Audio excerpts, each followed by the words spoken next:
Alright, so now we have the situation of the events prior to the American Civil War and essentially some of the reasons why it started. So, just to give a recap of the United States, we have the formation basically of the United States July 4th, 1776. We're going to get a competent federal government on March 4th, 1789, with the United States Constitution. And then we have the very rapid expansion of the United States with Louisiana Purchase in 1803, Florida by 1810, Texas, which we'll get into a little bit, at 1845, Oregon in 1846. And then with the Mexican War, the United States is going to gain large spaces of land. For example, with Texas, you're also going to get New Mexico, Utah, California is going to be rolled in there as well. That'll be from 1848, and then there's going to be some additional purchases in 1854. So the population from about 1803 is going to be 6 million people, and then 1853 you're going to have about 26 million people. So you're having a very rapid expansion of the United States as far as population is concerned, but also territory, which many of these people are going to go to these territories, which will then later be turned into states to find better opportunity, jobs. They're going to be farming, ranching, and what have you. So, what happened after the War of 1812 is you're going to have quite a severe increase in modernization for the American economy. This is going to have a substantial impact in what happens in the next few decades. So, as far as the economy is concerned for the United States, primarily it is still agriculture. You're still talking roughly 80 to 90% of the economy is going to be through agriculture. That can be growing wheat, that could be corn, it could also be the cash crops in the South like tobacco or cotton. Manufactured goods in the United States were still relatively rare. For the most part, the United States is going to be buying much of its manufactured goods from Great Britain. And this is in part due to Great Britain having access to a lot of these resources very easily.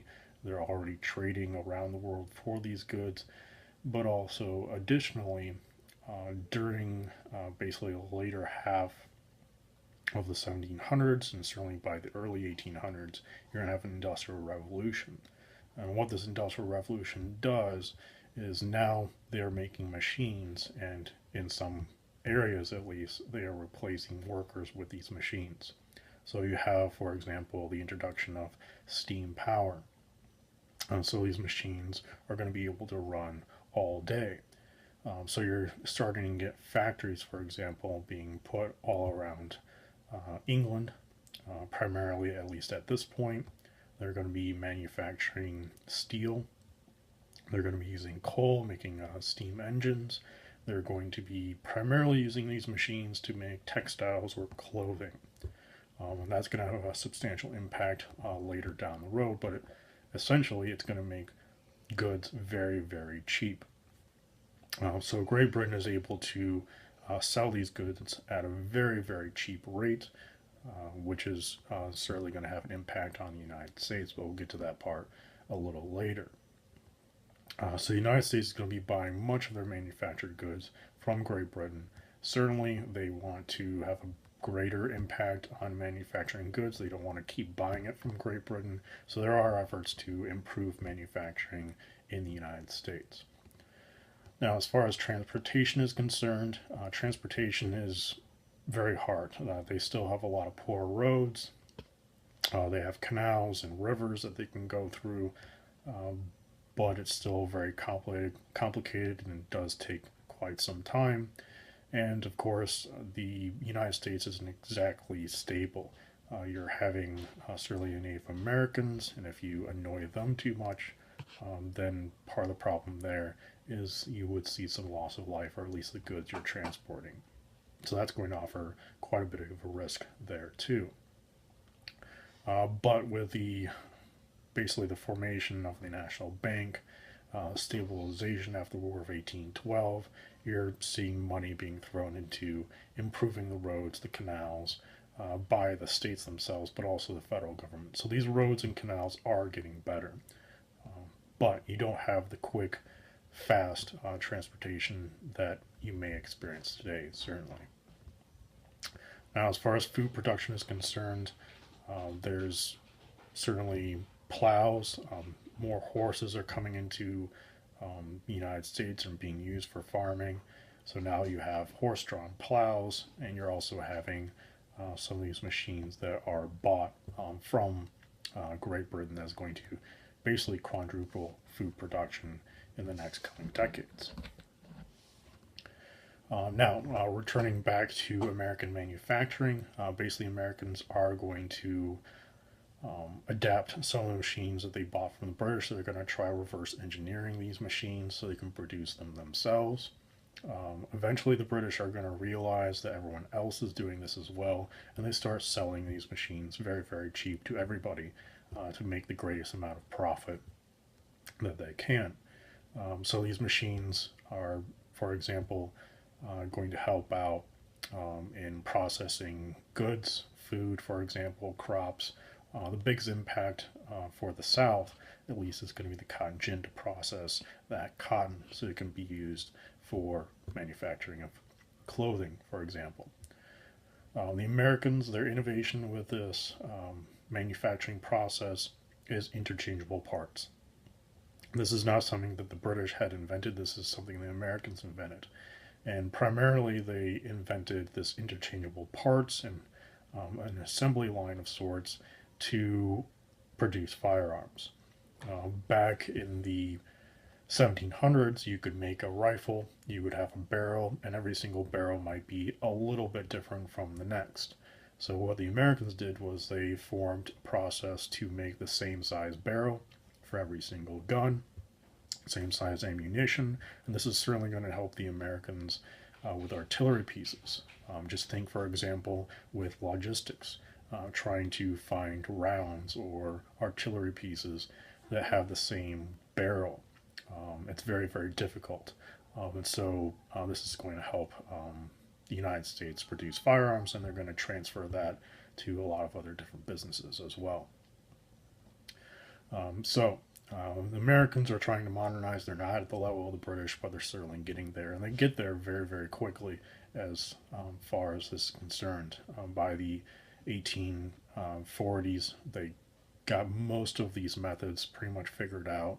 Unfortunately, the American Civil War is going to put all this to a stop, and you're not going to see the height of American industrial capacity until after the American Civil War.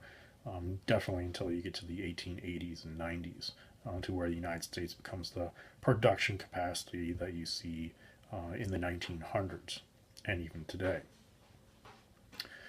So as far as the North and the South are concerned leading up to the American Civil War, the North was a very industrialized economy. They had experienced much of the inventions. They were getting the merchants from Britain primarily in the North as well. And so it had a very industrialized economy. Their agriculture certainly was there, but they were moving towards more of a manufacturing type of economy. This is in part due to resources as well. In the North, they also supported high tariffs on manufactured goods in order to allow them to compete with Great Britain and France and many of the other European countries. On the other hand, the South had an agricultural economy. They still produced wheat. They, in some places, produced rice. But the primary agricultural goods are going to be tobacco and then also cotton. So they supported free trade, meaning no tariffs whatsoever on any goods, because if they were allowed to compete, and they could compete on the same level as the other countries, because agriculture really don't have more advanced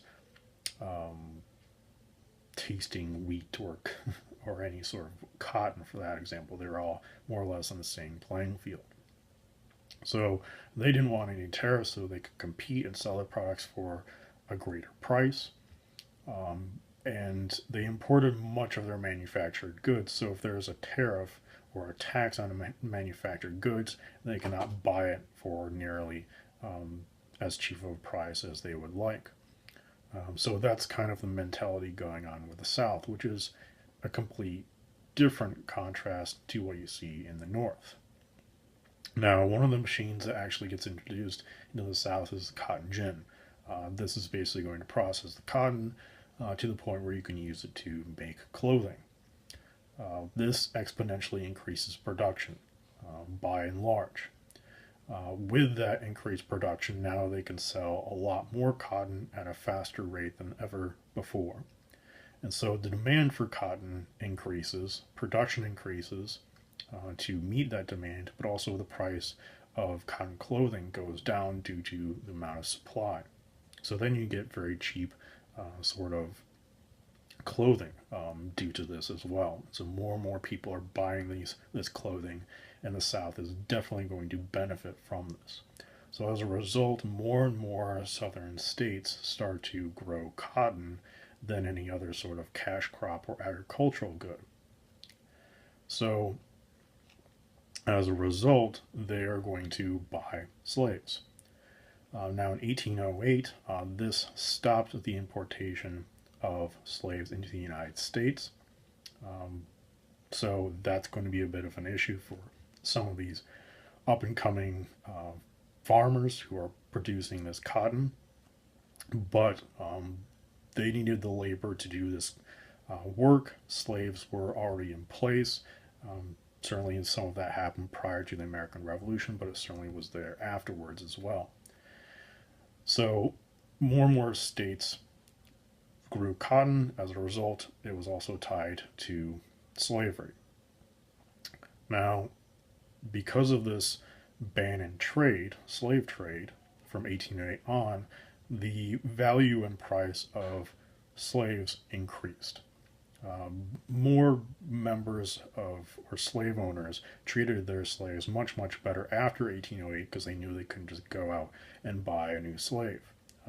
Their price also increased, so the increased value was there as well, which is a very callous way to describe people, but this is the mentality of what many of these people thought of the day. So many farmers at the time wanted to keep the price down on slaves. And so there was a direct incentive to spread slavery to other territories that would become states, because then you would have more slaves, and then the price of slaves would decrease, and so then they're more affordable. Now, as far as cotton exports themselves, it actually accounted for the most of U.S. exports, which then accounted for most of the profits the United States was receiving.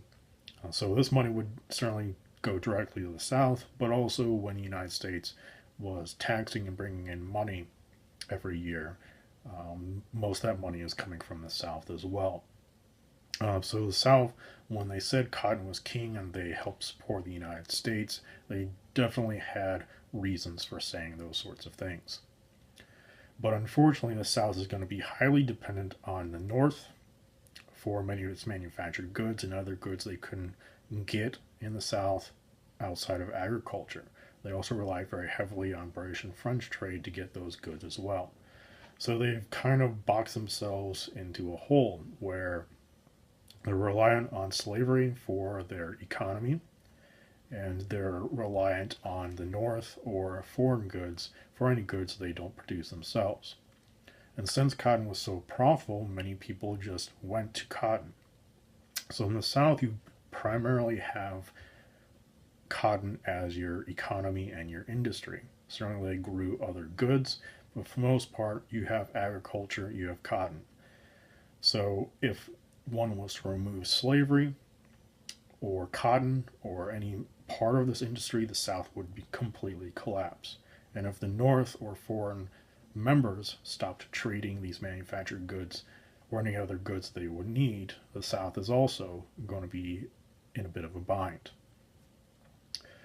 Now, as far as slaves and this issue of the American Civil War, slaves was generally how they got their livelihood. This is how their economy worked.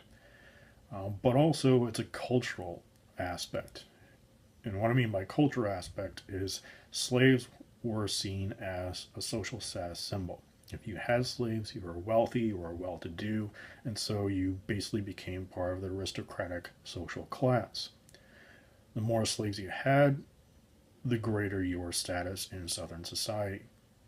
And this goes back all the way to the ancient Roman, ancient Greek times, and even prior to that point, where you're talking about the Assyrian Empire or the very first civilizations.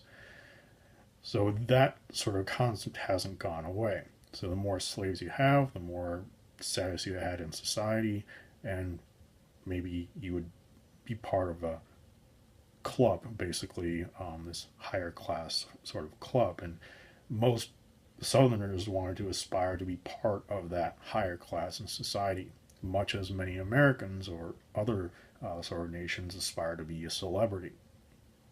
So you have this social status symbol, this social aspect, but you also have the economic aspect to keep in mind when discussing essentially why the Southerners were against a lot of what the Northerners were doing, and so on.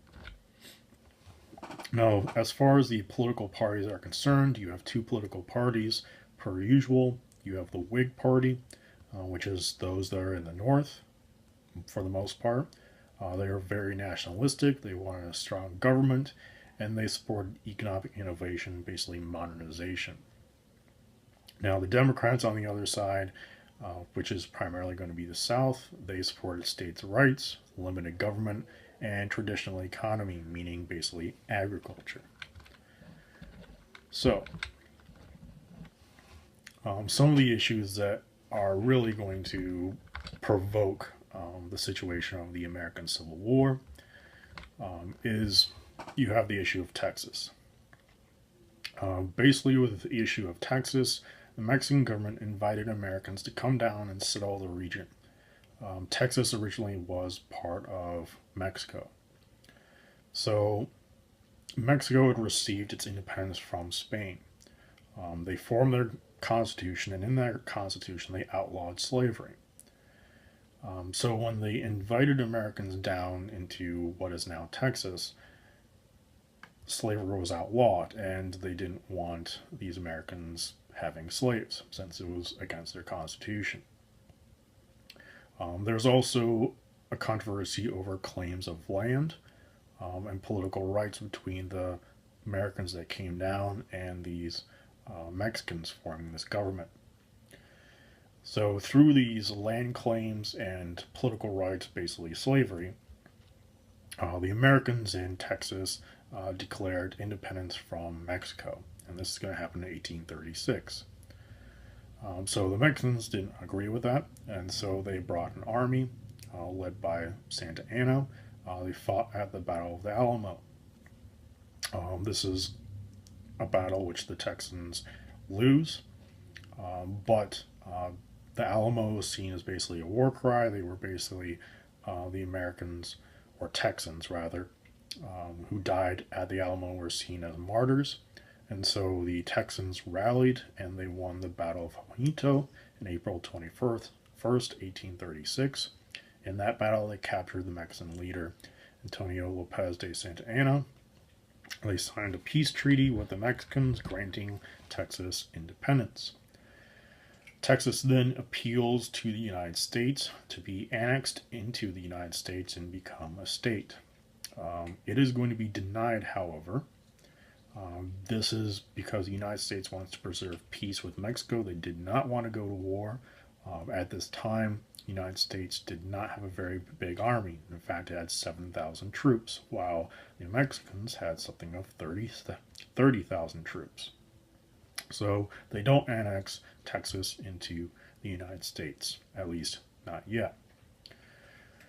Now, what happens basically is the election of President John Tyler. He is a pro-Southern president. You have John C. Calhoun, after he is elected president, organize basically paperwork for annexation of Texas. His claims were it would stop the British and the abolitionist efforts in Texas. The British were trading with Texas, and they were afraid that the British might come in and take over Texas militarily, and cause some pressure on the United States and bring the British back to North America, to the southern border. So that doesn't really go anywhere, but in 1844, we have a new president, President Polk, and he believes in this idea of manifest destiny. Basically, that Americans should have claim over the entire continent of North America. So, with this, relations with Mexico sour, as they're going to basically giving signals that he is going to annex Texas into the United States, which causes certainly some tensions to arise between Mexico and the United States. Now, Mexico claims basically Nuance River, and is worried over claims in California and believes that basically Americans might take over California. But at this time, a militant Mexican government takes power, and so Polk deploys troops on the border of Mexico, and in the ensuing power struggle, some Mexican troops open fire on the American troops placed at the border. And war is going to be declared on May 11th, 1846. Now, Polk knew that if he stationed troops on the border, that there may be some sort of skirmish or conflict that arises between the Americans and the Mexicans, and allow the United States to go to war. He knew this getting into it. He knew that conflict may occur, and his gamble proved right. Conflict did occur, and so now this gives at least some precedent for the United States to go to war with Mexico and take Texas in the process. Congress voted for the war, despite the widespread idea that it was a land grab. What Polk did was not a secret, but they voted for war anyway. The Southerners certainly are thinking that maybe some more slave states would be put into the United States after this war. The United States was not prepared for this war whatsoever. Once again, they had 7,000 troops against 30,000. But they basically were able to keep them at bay with their artillery until they were able to muster 70,000 troops. And they go to war with Mexico, are able to win the war, and in the end of the war, you have the United States gaining Texas, California, and New Mexico. This is going to be signed in March 10th, 1848. And now you have 3 new territories to sort out. So, what happens basically is now you have a debate in Congress about which states to be made into slave states or free states. And the reason why this is so important in Washington and Congress is because this is a political move. If there are more slave states than free states, the Whig Party believes that it's going to lose power forever in Congress. So that's one side of it. There's also the side of morality. Many groups, certainly in the North, are against slavery. They are seen as a backward practice. Also, since the United States claims to be land of the free, it's kind of a oxymoron and a hypocritical stance to take as the United States. And also, in fact, many of the European powers around the 1800s, within the first decade, outlawed slavery. So the United States is the last Western power, anyway, to have slavery. So, the North didn't want slavery, and as far as politically concerned, they didn't want any more slave states, because then they would lose power. So they desired that California and New Mexico be admitted as free states. Southerners, on the other hand, wanted them to be slave states. They argued that Southerners mainly fought the Mexican War, and so they should have more of a say in what happens to those states. They also wanted a fugitive slave law to be instituted, meaning that federally agents would go around and pick up runaway slaves and return them to their slave owner. And in fact, at this point, the South threatened to secede, or at least several states threatened to secede from the Union. So, what occurred was a compromise of 1850. And basically, the major points of the compromise of 1850 were that California would be a free state, New Mexico and a new territory, Utah, would not have a restriction, and instead the residents of those states would decide whether or not to be a free or a slave state. Texas would lose its claim over New Mexico. Texas was trying to say that the land of Texas is actually New Mexico. That's no longer going to be the case. The United States government will adopt a federal fugitive slave law, and Congress also agreed not to interfere with slave trade. So, for the most part, it seems that the South won this small battle, but in effect, it basically delayed the American Civil War.